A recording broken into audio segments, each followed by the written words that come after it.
the the Ninja Karma Sutra internal expansion coaching? I'm not sure. No, it was something, I mean, definitely something about connection. So, but no, it wasn't this one. Yeah, it was something to help people connect with themselves, maybe during confinement. Oh, yeah, the internal puzzle piece finder, maker, and baker 2020 worksheet. Ah, no, no, no, no, no, no. This one is good. I know this one, but no, no, no. It was another one which was using this time that we have now to reflect and see what's parts of our life. But Oh, oh man, oh, you're talking about the inventory. You're talking about the inventory yes, tech. yes, Oh, the cool. inventory. All right, yeah. Let's talk Oh, about yeah. it right now on Good. our show. Okay. Let's All do it. right. This is gonna be an adventure on its own. All the people are gonna come, 'cause it's time for Big Creek Live. Mystery and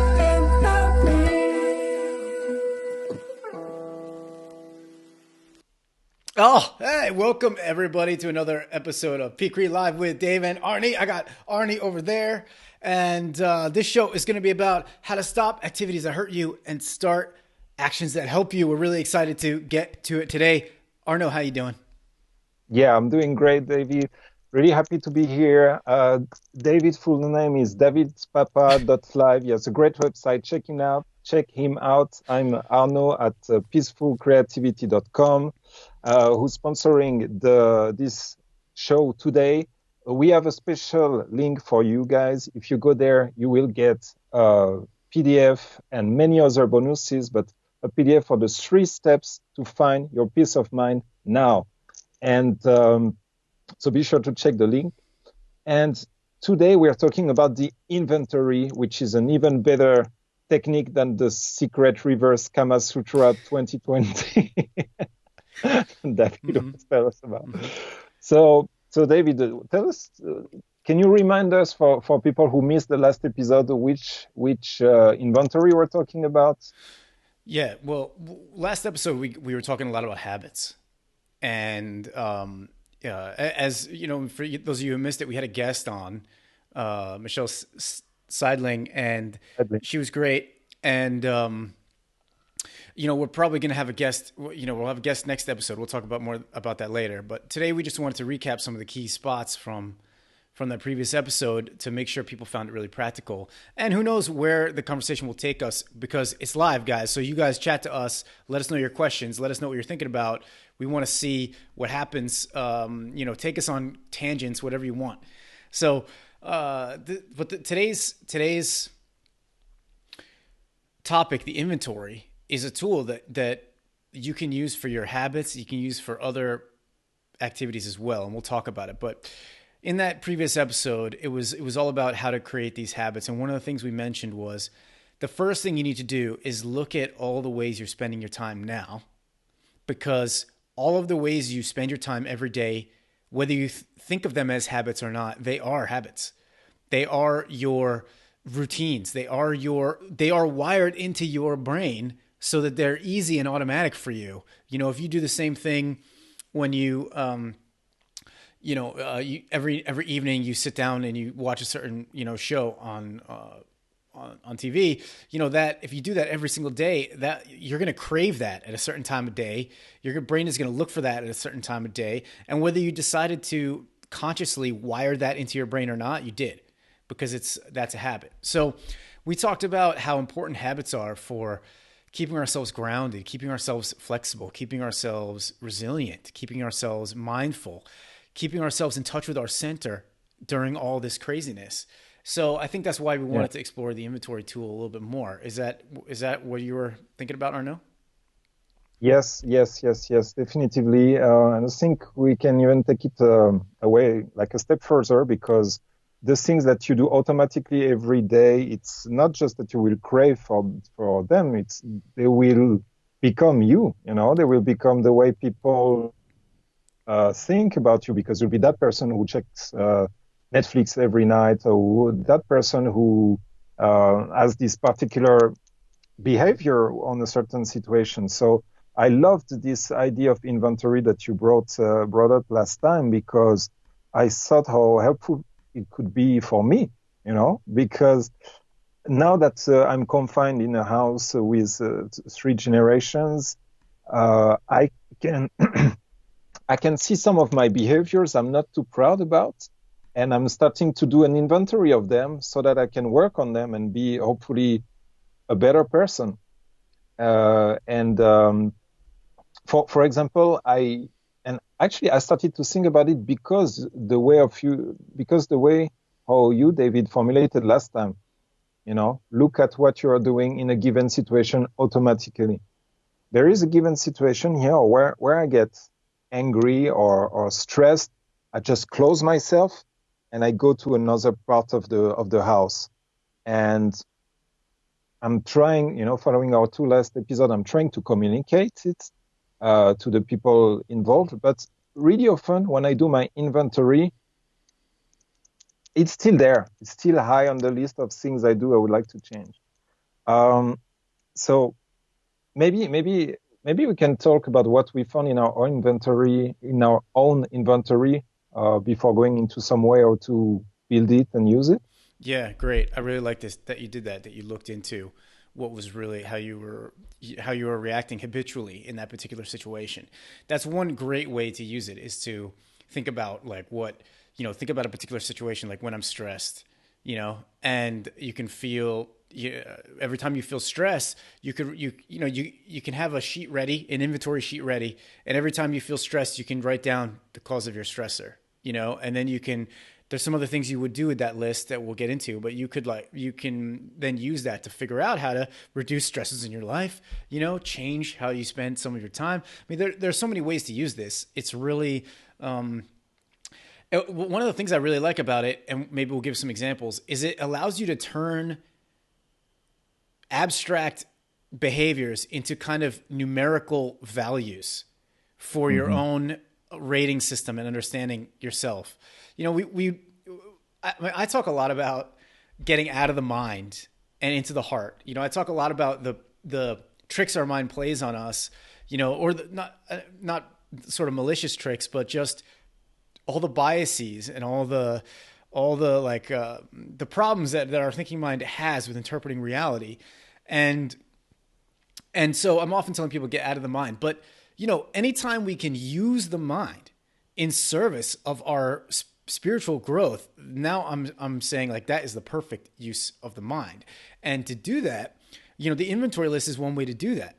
So for example, let's say, I'm looking at how I spend my time at work. Let's say I'm looking at work. What I might do is I might write down all of the activities I do at work, with all of them, without judging them, saying they're good or bad, saying I want them or not. The first step is to make the list of all the ways you're spending your energy. So that, I might put down, writing on there, like writing blog posts. I might put down doing the show. I might put down, coaching someone one-on-one. I might put down doing group leadership training. I might put down, creating an online course, whatever all of these things, whatever I worked on that day. And then I make a scale on next, those are all on a list. And then next to that list, I make a scale. And at each item for the scale, I have a 1 to 10. And I can rate anything on that 1 to 10 scale. I could rate how much joy did I have doing this activity? Yeah. I could rate how much of an energy drain was this activity on me. I could rate, after I did this activity, did I have an increase in energy or a decrease in energy? Yeah. You can also rate the results that it brought, the impact that it had. Yeah, you could rate, the impact it had for my business, the impact it had on my clients, if you can measure that right away. So Are you a little cold over there, buddy? Yeah, I'm super cold, so I need to put my It's a cold day in the countryside of Czech Republic. Oh yeah, man, it's snowing. Well, but it's snowing in Prague as well. Yeah, huh? actually, we did have some snowflakes here today. Wow.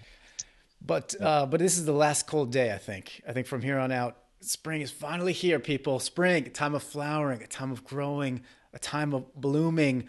And this tool, the inventory tool, is one tool to help you bloom. So you can see that you're you're trying to expand yourself. You're trying to find more joy in your life. You're trying to find more energy in your life. And you're actually using your logical mind to help you find it by creating a list of all the ways you're spending your energy and then rating those on a scale of 1 to 10 in any category or criteria or question you choose. Some easy ones to start out with would be, is this an energy, like on a scale of 1 to 10, how much energy do I get in this activity? 1 is like energy, total energy drain. 10 is totally gives me energy, fills me up with energy. So where are you? Somewhere in the middle. Another good question to ask would be, how much joy do I get in this activity? Yeah. We totally underestimate the influence of joy, in the quality of our work. When we are there, there's a software company called Menlo Innovations, and in the Midwest of the United States, and the author, the whole company was founded on the idea of working from joy and having all our work be of joy. And when this place is now famous. I mean, they get thousands of visitors a year to go see how their workplace is set up, see how people work. And when the founder of the company wrote a really interesting book called Joy Inc. And if you I saw an interview with him, and he got asked many times he gets asked, what's your business case for joy? How do you make a business case for this? Well, he's like, aside from our incredible growth, aside from our insane customer retention rate, aside from the fact that so many people apply to work here and we get all the best applicants, aside from all of those things that happen when we focus on joy, let me ask you this. Who would you rather buy a software product from? Who would you rather invest? What kind of product would you rather buy? Would you rather buy one that was just made to check some boxes to make money? Or would you rather buy a product from someone who loves their work and actually put joy into creating it? Which product do you think is going to be better? Yeah. So I think that, this is one way we can find this for ourselves with the inventory tool that we're talking about today. That's fantastic. Yesterday I was attending a mastermind, so we were sharing ideas with a group of friends, and the problem that I was sharing with them was, I'm happy about the way my business is going, it's moving forward, but I feel like I'm doing everything in force instead of being tactical about it or being elegant about it, and just like, moving forward, like. And first of all, that's not classy. I like to be classy when I can. You're pretty classy. Yeah. And second of all, I don't know how long I can maintain this rhythm, So I want to be able to work really long time on peaceful creativity and creative leadership. So I like that the inventory allows to make a list of all the activities I do for the business and really rate them according to various scales, as you were talking about, and say, well, this one activity takes me a lot of time, takes me a lot of energy, doesn't bring me a lot of joy, and has no sensible, no big impact, on the business. So why am I doing it at all? That's just an example. I haven't done the inventory as you just described, but I will. So I think that's business-wise, that can be a great way to focus your energy and have fun growing your business and being efficient at the same time. So I really like this tool. Yeah, if you don't find that joy in what you're doing, you're just forcing everything that you're doing, it's just, you're totally walking into a wall. You're totally walking into a burnout wall. I'll give you an example from my own inventory, my work. I don't like being on social media. I was on Instagram for a while, trying to post pretty often, haven't posted anything in a really long time. I tried Twitter for a while, I'm on there, but I don't do anything on there. I don't even really like posting on Facebook. It was just like every time I tried to think about a social media thing, it was like, it was just a low energy. When I rated it on my inventory, it was an energy drain. So I'm like, I'm not going to add that. I'm not going to do it until it actually feels like, energy. And everybody says that you have to market with social media. You have to have to use it to grow your business. And I can see how it's a great tool for a lot of people to grow their business. But things are fine doing it my way as well. So I think, but then we came up with the idea for this live show, right? And this live show is on Facebook. And this live show is on YouTube. Technically, it's social media. And then all of a sudden, I'm like, when I think about the live show, my energy level is like, boom. My joy level, my fun level is really high. So I found an activity where I can be on social media. I found a way to do it where I have the high energy. I'm getting enlivened by doing this activity instead of making it a drain. So, all of that came. If I would have just said, I have to do social media, I would have been forcing myself forever. Wouldn't have enjoyed it. Would it have brought anything? I don't know.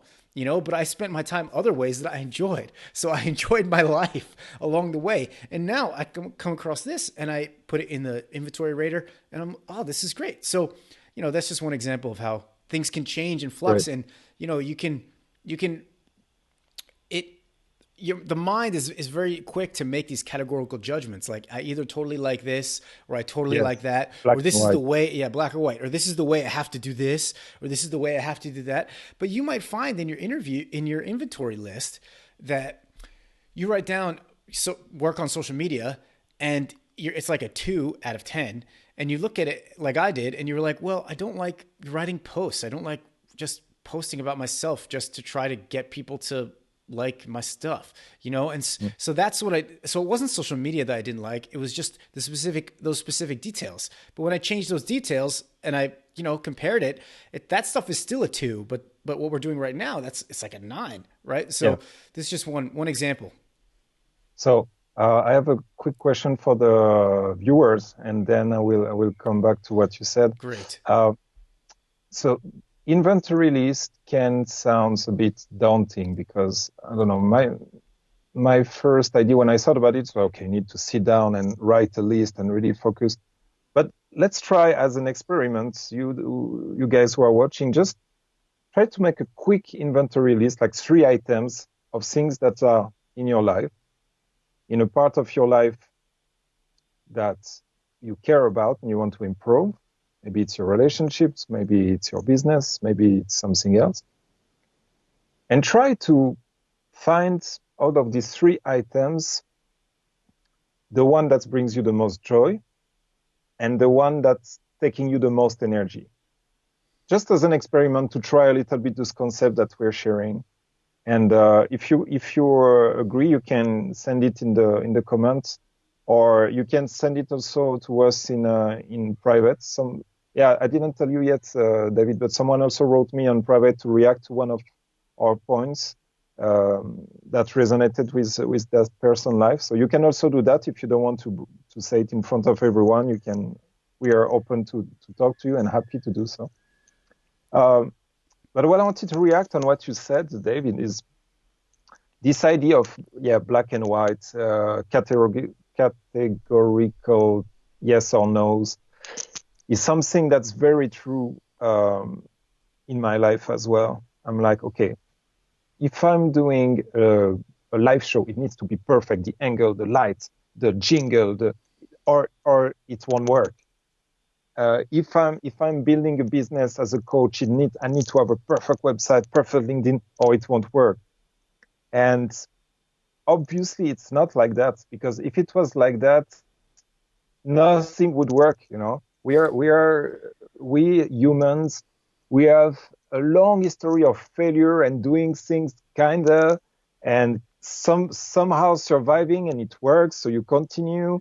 And I'm talking society, I'm talking businesses, I'm talking relationships. It's a miracle that we're here. Long story short. So I think it's an important reminder that things don't have to be perfect. Things don't have to be 100% or 0%. You can have 30%, 50%. You can have like middle steps to follow in whatever you're pursuing, right? So you want to be a YouTuber? Well, okay, go out there and do something. You don't need to wait to have the perfect setup again. But we definitely don't have the perfect setups. Well, we do, but Oh for the rest of the world, you don't need to wait for it. yeah. Uh, but and but what I'm realizing more and more is that even at more advanced stages of any project, it's still kind of like that. You're trying a new promotional way for whatever project you're having. Mm. It doesn't need to be perfect. Just try it and fail, and it's not full successful, full failure. It can be like a little failure, which is actually a win. So I don't know, it's something I'm thinking about at the moment, and I maybe don't have the biggest clarity to explain it, but hopefully some of the idea went through. Yeah, no, I like it. I like what you're saying. It's we don't have to wait till it's perfect.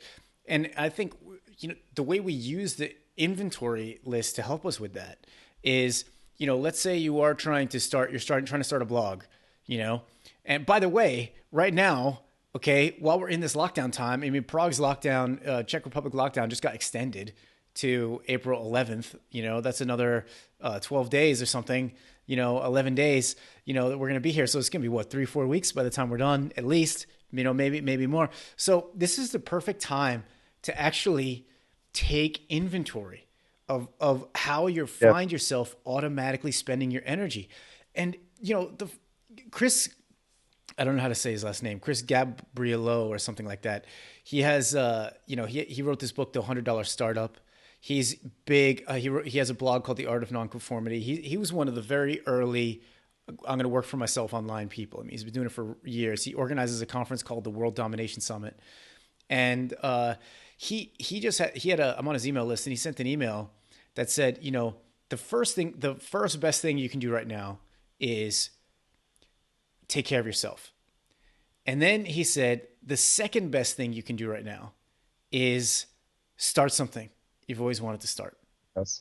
Because we're sitting here at home, we're not having that connection, right now in person as much as we want to, we're not, there's just that restriction happening right now, but no one can restrict you from writing on a piece of paper, starting those sketches you always wanted to do, starting that book you always wanted to start, starting that blog you always wanted to start, sketching out a service you want to offer somebody, sketching out an idea for a side hustle or side project. You know what I mean? This is the perfect time to do that. But it's so easy, as you and I both know, it's so easy when we are trying to create something from ourselves into the world. Our brain just goes crazy. Our brain just goes on overdrive trying to be like, well, it has to look like this. And what about people think of it like this? And then I got to convince people to do that. And okay, if I need to set up a website, that means that I have to also set up an email list and all the social media. And I got to come up with a brand name. I got to get the perfect URL. That means I got to make a logo. That means I got, and we get caught up in all of these extraneous things that don't even matter at all, and so one of the ways to and that can be a huge energy drain. That's why I'm saying that it can be a huge, just like block on your ability to like do something, get it done. So what I'm offering is this inventory, this self-coaching tool called the inventory. Use it to like, if you're trying to start a blog and you're really, really struggling with a domain name, for example, the name of your blog, write that on your inventory list. This is how you're spending your time, and rate it on the scale of 1 to 10 in terms of joy, in terms of energy, in terms of you feeling alive. And you might find, oh man, coming up with a name for it right now feels like a 2. And even though your brain is saying we have to have a name before we start, your energy is telling you, no, I'm a 2 on that energy. So then you think of another activity like, well, what if I just write an article in my notebook? Well, actually, that feels good. That's like a 4. And you all of a sudden you found something that is a little bit more energy. And so you want to use this like numerical system for these very abstract concepts like energy and joy. You can use a numerical system to discern really where your energy is flowing for you, because that's where you want to put your attention. That's what you want to work on. And your brain is going to have all kinds of rules and orders of things you should do. And that does not necessarily match what your own ratings will show you about your joy rating or your energy rating. So that's another really good use of this inventory right now in this time. Okay, so two things. First of all, if you and it might sound mercenary what I'm going to say, but stay with me.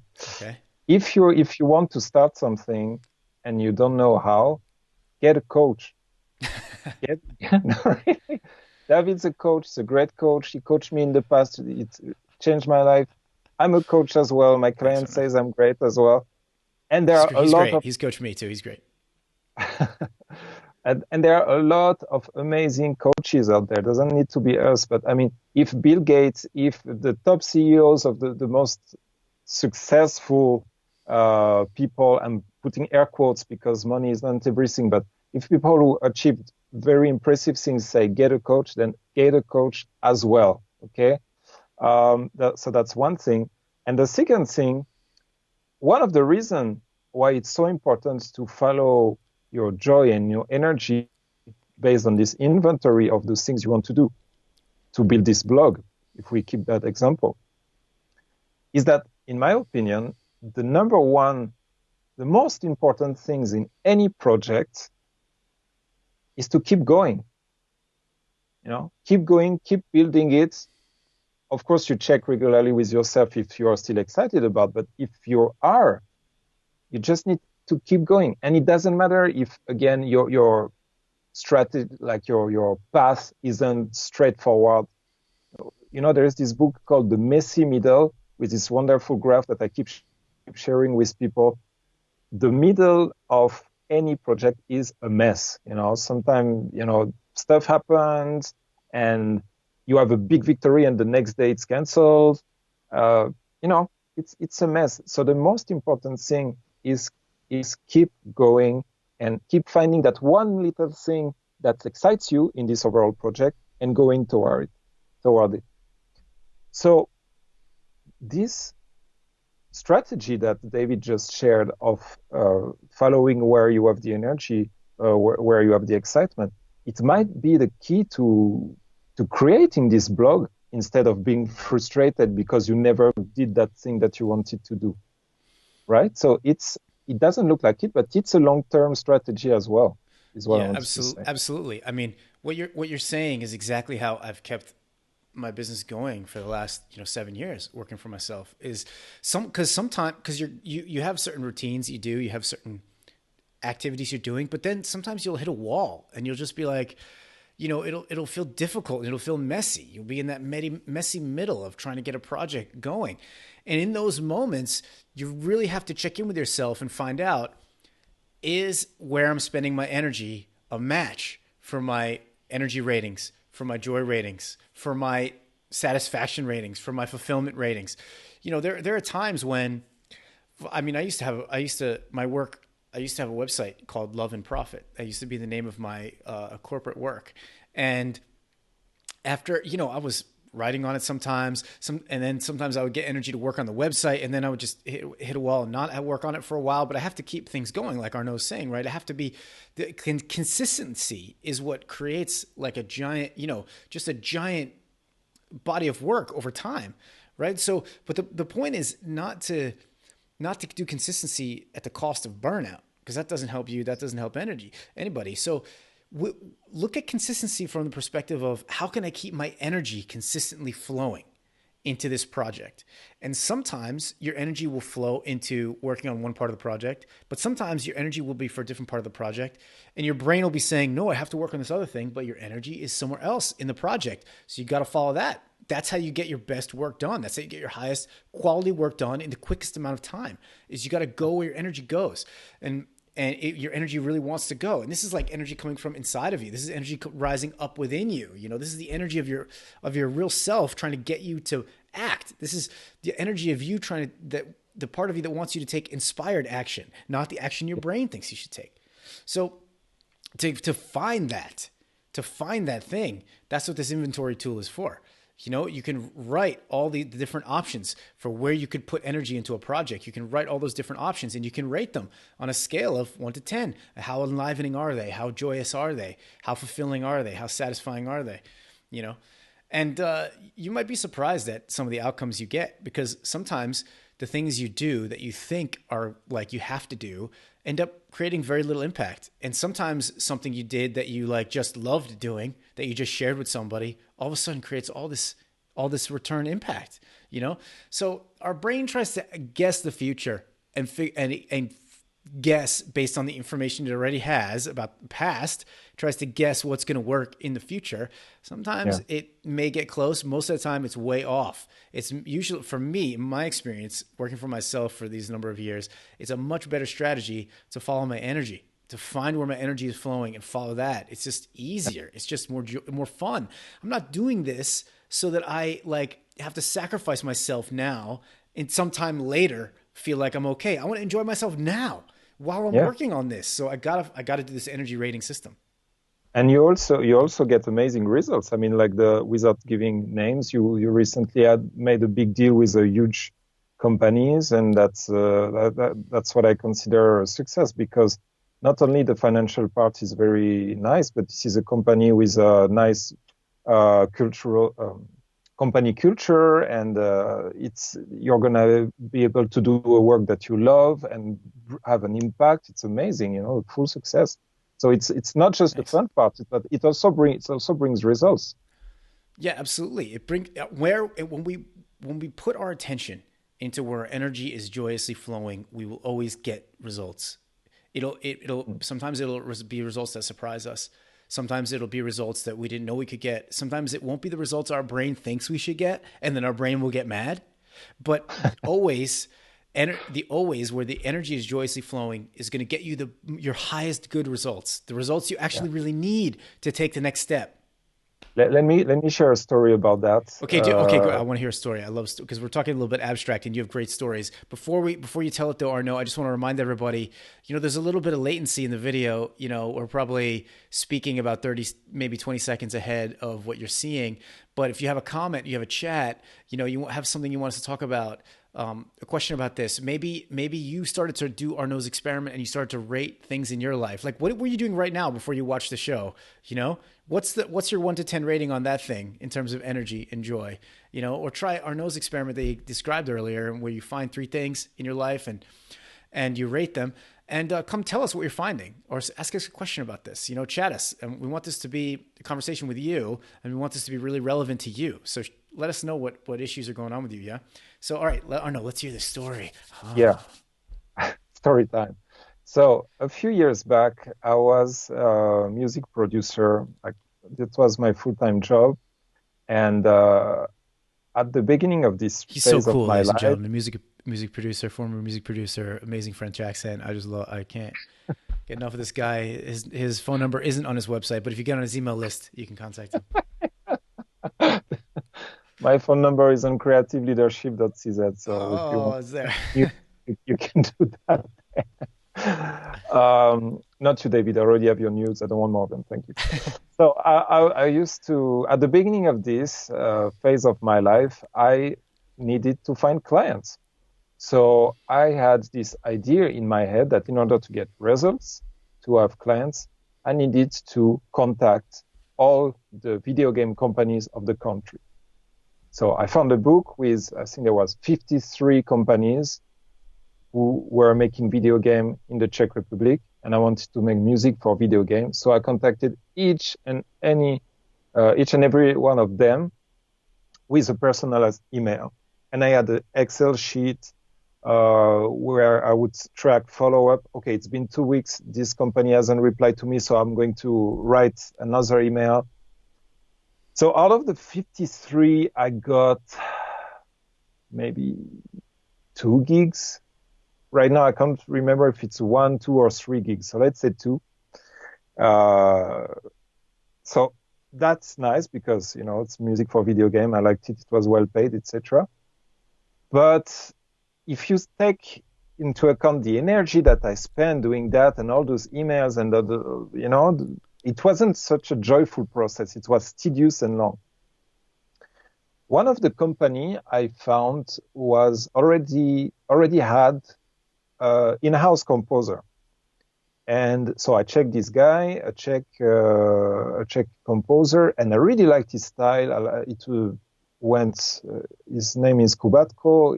He was with the game Reaper, and I really liked it. So I decided just to send him an email, not out of Machiavellian, preparation, but just like, hey, dude, you're a music composer. I'm a music composer. I like what you do. Keep on the good work. And that's it.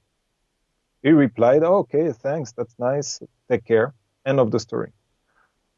2 years later, at which point I had moved away from music production and went to work in corporate. I received I received a phone call, and the guy is like, hey, this is Bob from Bohemian Interactive.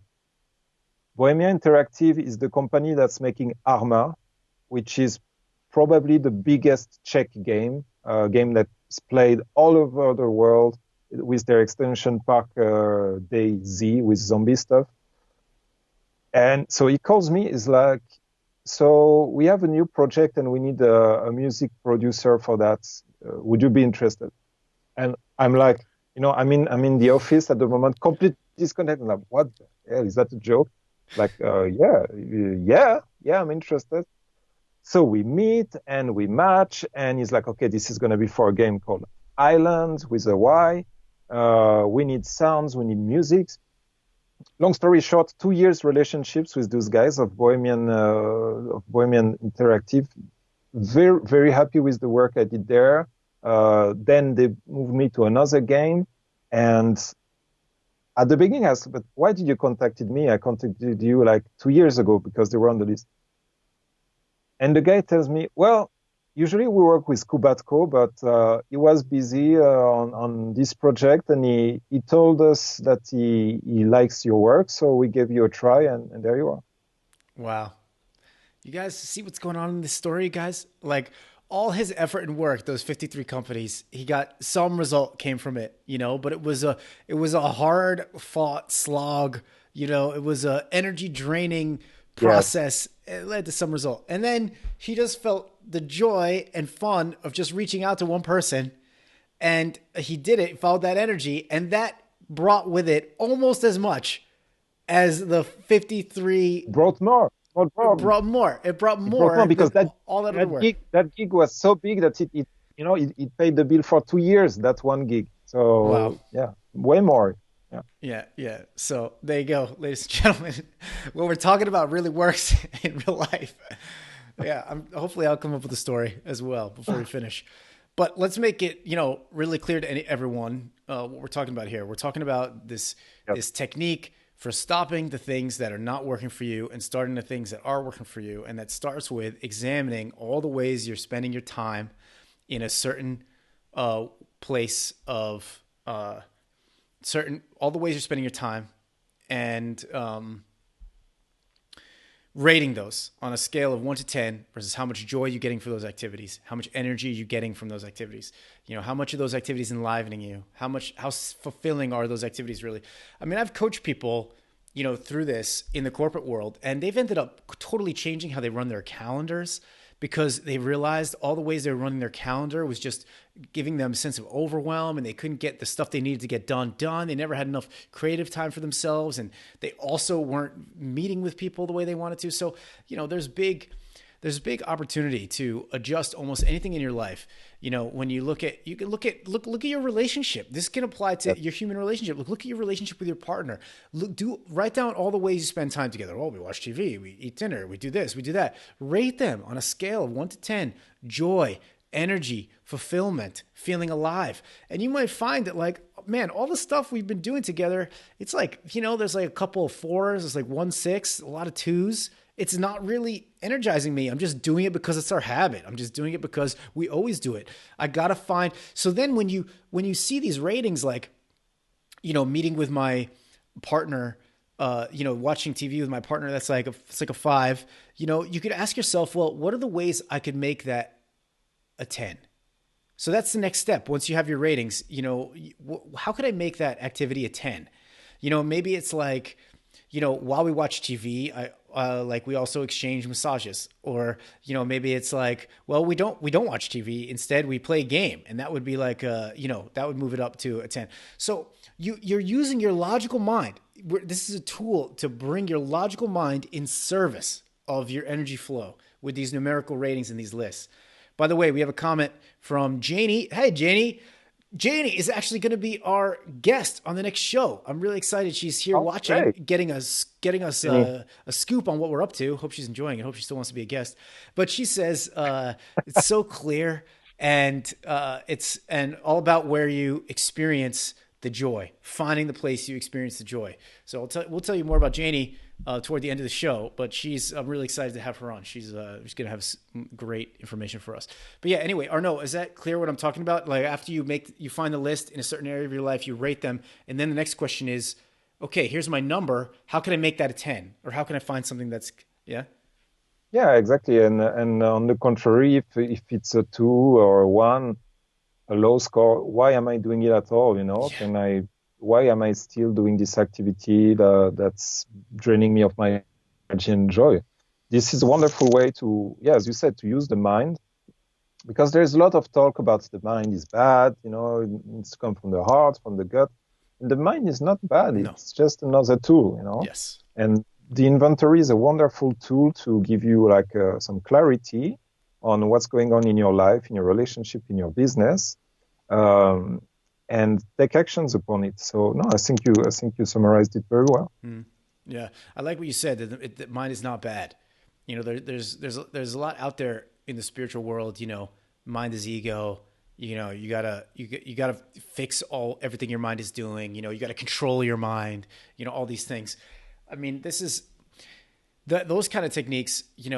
Where you force thoughts into your mind and you try to control your mind. They don't work for me. What works for me much better is to become a friend of my mind and realize my mind is just doing its automatic processes. It can't help it. My brain is a biological organ. Just like my heart is beating and it's pumping blood automatically, my brain shoots out thoughts automatically. That's what it does. It's not because it's my enemy. The question is, am I taking care of my brain, and am I just like I would take care of my heart, and am I realizing that those thoughts that are coming out, they're not me, they're just my brain's activity. So I get to decide how I want to respond to that activity, and I can actually decide to use the activity that my brain automatically does with very little effort. It's just beautiful. It's automatically thinking about everything. It's trying to all the time. I can take that activity that it does and I can direct it in service of my spirit, in service of my soul and my mission, whatever that is here on this, on this planet. And then my mind becomes a huge gift. The difficulty becomes like our society has put the mind above everything else. Our society has put logic and what our mind can see and has decided that's the peak of human experience, and that's just not true. That's not true. So, instead of putting the mind on a pedestal, the mind is one of our tools. Bring it down and use it. A tool like your body is a beautiful tool that lets you experience it and interact in this world. Your mind's the same way. Yeah, again, that's, as we said earlier, that's not black and white. It's not like the mind is bad, the mind is ego. It's not that the mind is everything. It's, 30% or 70%. It's in the middle. I think Scott Fraser, our friend Scott Fraser, who's a meditation teacher and guidance follower, I think he was the person who said that you can consider the mind as or your thoughts as puppies. The puppies, they are all over the place. They pee on the carpet. They are cute, but you don't control them. And I like that because I like puppies. And so when we were doing this meditation in the group all together, I pictured I pictured some baby Samoyed, which is a kind of dogs that I really, really like. They look like little bears. And I pictured them and I was like, okay, those are my thoughts. And the happiness I had toward those Samoyeds, then I could put it on my thoughts. And instead of being pissed at having thoughts during meditation, like, oh, I'm doing it wrongly, I'm so bad, blah, blah, blah. It's like, oh, puppy, oh, another puppy, yeah. So it's completely changed my experience. And, but yeah, I'm talking about that because no, the mind and the thoughts are not bad at all. That's right. I love that. This is beautiful. Scott is great. He's a genius when it comes to his personal development stuff, and I love this idea that he said. This each of your thoughts is a puppy. It's not you. You don't have to follow the thought. If you had puppies running everywhere, you wouldn't follow every puppy. You wouldn't go like the puppy goes run the right direction. You pick the puppy up. And you're like, no, we're gonna go do this over here now. That's what we do with the mind. But we don't yell at the puppy. We don't say it's the puppy's fault. We don't say there's something wrong with the puppy. The puppy is just interested in what it's doing, whatever it gets its attention. That's like the mind, and actually learning how to be the owner of your attention instead of having your mind be the owner of your attention, but having basically your awareness, being behind the mind, become the owner of your attention. Now you're directing your energy and power all kinds of places. So, in the ways that serve you. We have some comments. We have some comments here on YouTube. Thanks so much I'm going to give one more tip about how to use the inventory tool that we're talking about, the kind of third step for using the tool. But before I want to do that, I want to get to the comments here from A Kinder Place. And A Kinder Place says, you two are on it. I would love to hear your reflections on joy, compassion, and the nervous system. Mind, heart, gut, all connected via the vagus nerve. When we are all connected in the moment, we feel truly wealthy. The new Las Vegas, as in Vegas nerve. Yeah, that's good. That's good. Let's. I think I might know who that is, but that's coming from A Kinder Place, YouTube channel. So let's talk about that. When we're this is your alley, so I'm letting you react to that because this is very much your alley. Oh yeah, thanks, man. Well, jump in, obviously, if you have anything. But the place I would start is, the parts of our nervous system that are activated when we're in strain or fight are very, very different from the parts of our nervous system that are activated when we are in joy mode, when we are in energy flow mode, when we're in connection and compassion mode. And the blood in our brain literally goes to different places when we're in those types of modes. When we're in stress mode, fight mode, burden mode, pushing mode, forcing mode, the blood is moving away from our creative centers of our brain, from our compassion centers of our brain, from our connection centers of our brain, from our collaboration centers. It's moving out of those areas and it's moving into the fight or flight areas in the back of the brain, the brainstem. And so our body is, what's happening with, our body's doing that because it's receiving all these signals that we're not okay. We're pushing, we're fighting, we're in stress. I mean, that to our body means we're not okay. Our natural state is to be relaxed. That's the state our body feels like we're okay. So when our body doesn't feel okay, it's moving the blood out of the centers we need in our brain. It's making our heart rate increase. It's sending stress hormones through our body. It's turning off the digestion. It's turning off our ability to, feel ourselves deeply. And we're in this struggling mode, versus being in a joyful, connected place where your energy is flowing and you're relaxed. You can still meet obstacles, of course, but when you meet the obstacle, you have your creative part of yourself still activated. You have your compassion and connection part of yourself still activated. Your heart rate remains even. Your breathing remains deep. So you're oxygenating all of those parts of your brain. You're oxygenating your body. You're so much more capable of reacting to the situation when we stay in a relaxed state. And we have a much better chance of doing that than when we are doing our inventory ratings on the types of things that are helping us versus the types of things that are hurting us. And A Kinder Place brings up the vagus nerve, which is this nerve that connects all our main organs in our brain, and the signal going in our vagus nerve and how that signal happens, that's has a big influence on what our nervous system is doing. So you can actually, all the mindfulness techniques we teach and that you teach, Arno, they are what happens in the nervous system is it changes the communication in the vagus nerve, in this huge nerve inside your body. And so when you breathe slowly, the lungs are sending information to your brain up that nerve that's saying, we're okay, we're relaxed.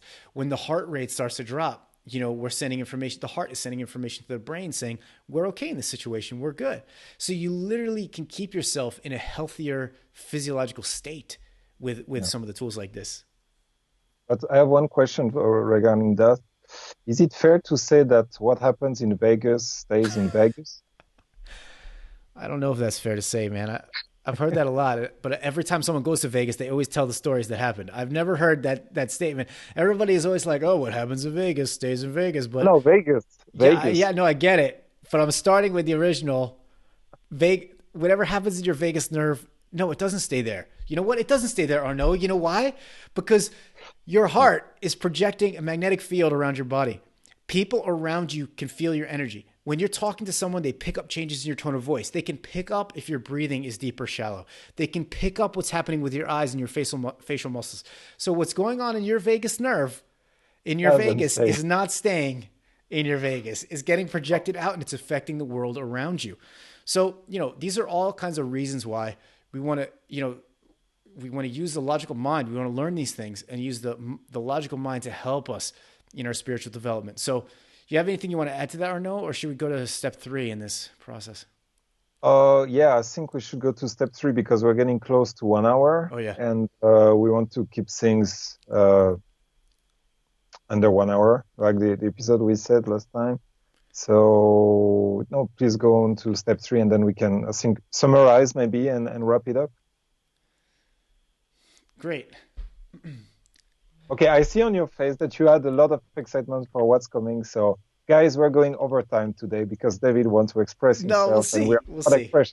We'll see. I was stalling because that whole conversation made me forget about step 3. I forgot what I was going to say with step 3, but I'll figure it out before we finish.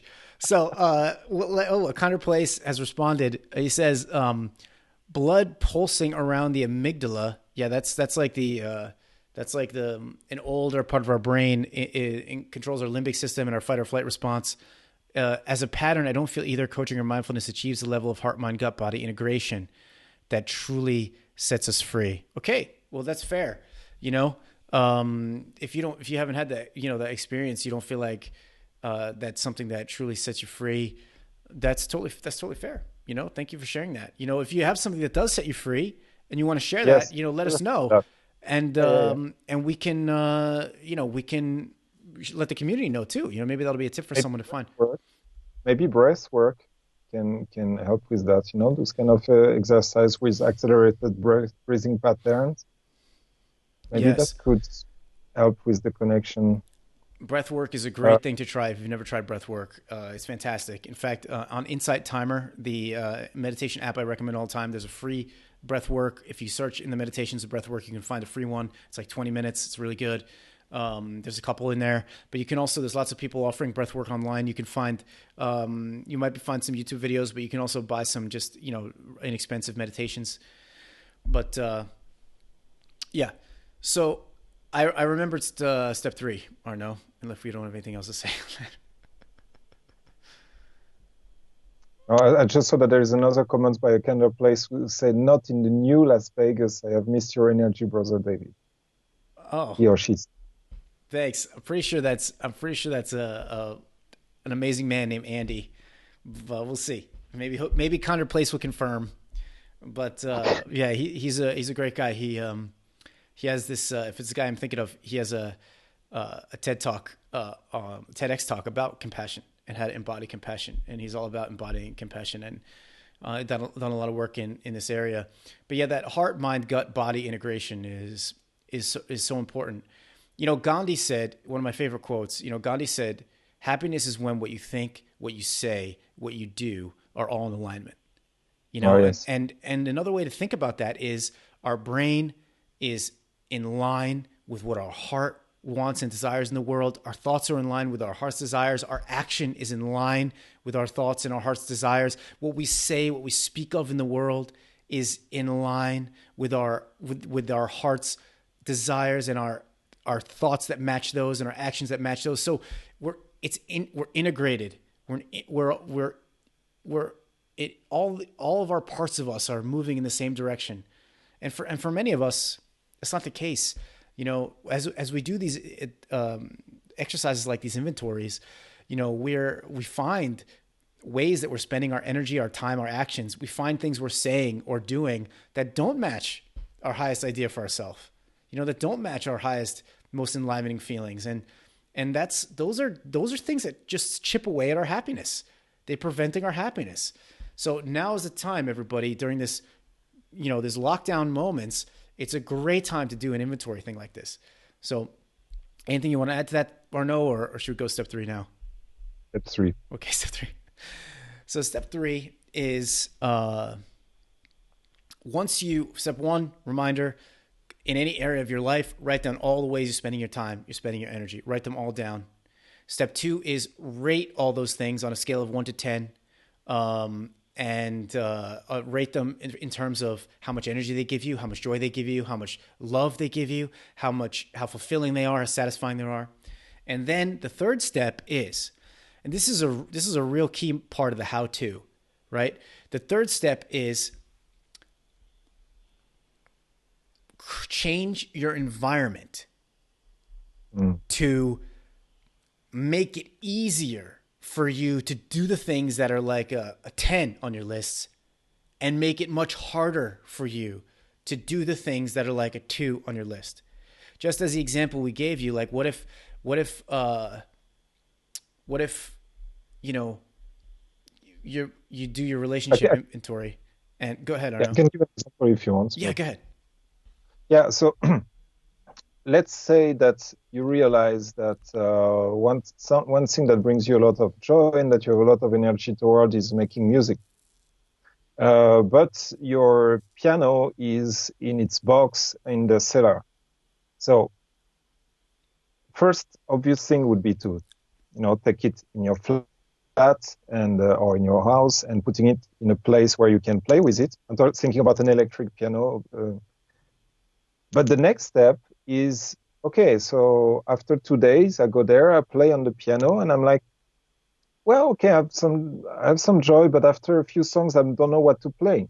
So then you can go one step further and have already the kind of songs that you want to learn already open as on a paper form on your piano. Because this way you arrive and it's very easy to sit down and start reading and learning how to play that particular piece. And on the contrary, if what you don't want to is eat some Doritos, you give the Doritos to your neighbor first thing, or put, if you want to keep it for later, put it in a way where it's difficult to reach it, where you need to actually take a chair and pull the chair and then walk and like go on the chair and grab it, because you want to make it difficult for you to do it so that you actually end up playing more piano than what you eat Doritos. Yes, exactly. Perfect. I'll give another example. Behind me, you can see this tapestry thing, right? And you can see the altar there, my altar that I have in our house. And, but there is, in this apartment came with a giant TV attached to the wall. And what we found was that we were too easily just flipping on the TV. When we were going to relax in the evening, it was just becoming like we were just kind of like automatically doing it. We weren't taking the time to check in with each other. I'm talking about, my girlfriend Keka and I, we didn't take the time to check in with each other. We didn't take the time to figure out how would we love to spend our time this evening. We didn't take time to figure out, ask each other questions, talk to each other as much. We just were going right for that TV. And so what we did was we covered it and we moved our altar to in front of it. So now instead of being the TV as the center of the wall, that we have like our spiritual practices are the center of the room. So now our spiritual practices are easier to do. We're more reminded all the time of the things about like the spiritual practices that help us. So we're more likely to do them. And then also the TV, we can't even use it unless we want to take the tapestry down. So now if we want to watch something, we have to actually consciously decide, okay, wait, let's set up the laptop over here. Let's like attach the speaker to it. Now it becomes a whole process. So watching TV has become much harder And doing our spiritual stuff has become much easier. And I can tell you, it completely shifted how we spent the time together. Just one little environmental change allowed us to completely change how we spent our energy. And it completely enlivened our living room experience. So that's just another example. And a great example and great story with the illustration right behind you. Yeah. So David practices what he preach. And that's one of the things I respect a lot in everything that David does. Thanks, it's man. it's not just bullshit on post and podcast. He really lives according to the practices that he recommend. I think we need to Let's do finish it. soon, but a kinder place answered. So Yeah. He's talking about what really enlivens him, which is what sets me free is group coherence practice and compassionate activism. So he's saying there's too much kind of like personal, only personal work and not enough group work. I love that. That's great. Group coherence, that's beautiful. Where you get a group meditating for brain, heart, mind coherence. I'm pretty sure that's what he's talking about. You can affect each other's fields and go really, really deeply. I mean, I run meditation groups, this thing called the Intention Circle every month in Prague. And we did it online last time. And it was, people had almost just as deep an experience online. And people were talking about, oh my God, I felt all these things. And we did it together as a group. I really love the group practices. By the way, if you want to find out about the next one, get on the email list that we're going to put a link below this for you to find the PeaCreaLive email list. And you can get on there and you'll get notified about when the next online intention circle is. But anyway, a kinder place says also the smart money in the future is on group rather than personal development. It's so much more joyous to interconnect our energetic, intentional lives. Yeah, I completely agree. A kinder place. We're not here to be alone. We're here to be in relationship and working through our traumas, finding our deeper selves, opening our heart. It's so powerful to do that in a group. So we're giving you some self-coaching tips here. But that's also one of the reasons why, working with a coach can help too. There's a mirror element there. It's all of a sudden it's two people and it changes that dynamic when it's just one person. So that's a great tip. I'm Cleaner Place. Thank you so much for bringing that. Find groups, people, where you can talk to people about this stuff. And if you want to stay in touch with us and be part of our groups, you're welcome to join. We're here to support you in that. He also says, you have a girlfriend? Boom. That's right. Yeah, I do. I do. I'm very happy about it. Okay. So that's it. Thank you, Kinder Place, so much. Really appreciate your interaction with us today. And anyone out there on the next episode of PeaCreaLive, we're coming to the end here, but you can interact with us and we'll chat with you and have a beautiful conversation and help you out as well. I hope you like the tips we had today, the inventory, that exercise called the inventory, and I hope you liked the Kinder Place's contributions. And we're gonna show up again on Friday of this week at 4:00 Central Europe time. It's our normal time, and we actually have a guest that I'm really excited about. Her name is Janie Whittemore. She is an energy healer, a Reiki master, and an expert in releasing trauma. She takes people through emotional trauma release. And there's specific, what she's going to teach us in the next episode is how to calm ourselves using our body, using some techniques, how to bring ourselves to a total calm state in 6 minutes. Yeah, I think that's one of the things she teaches people. So I'm really excited to see these techniques that she has, and they involve, I think, well, I'll just save it for later. No spoil. Yeah. Okay. Oh, one more comment before we go. One comment from Claudia. Amazing. Watch these two versions of great, inspiring guys. Love you both very much. Oh, Claudia, thanks so much. Thank you, Claudia. We love you too. Thanks so much for checking us out and watching. You got to come on the show sometime or send us a question. We'd love to talk to you about it. So keep your eyes peeled. Hey, if you want to get updated about with the YouTube link and information about the guest and all that stuff on the next show, go to the link below this video to get on our PeaCreaLive tribe email list, and we'll make sure you get that. Yeah, along with a whole bunch of other things that you'll get when you sign up. Free stuff. All right, Arno, parting words for our lovely people, lovely watchers before we go to our epic outro. No, you said everything, David. the inventory is a great tool. I highly recommend it. I'm using it myself. I want to use more of it. Looking forward. I'm definitively watching the show on Friday to have this trauma healing 6 minutes technique by Jenny. And really happy to do this show with you, bro. And really happy to have people watching and commenting. And it's 9 or 10 on the joy and excitement. Exactly. Beautiful. So staying on our list. It's staying on our list. Yeah. Get your list Staying working on for the you, list. people. Get your list working for you. If you have any questions, let us know. See you soon. And now I will send you, wave bye-bye, and send you to our amazing, beautiful outro. Bye.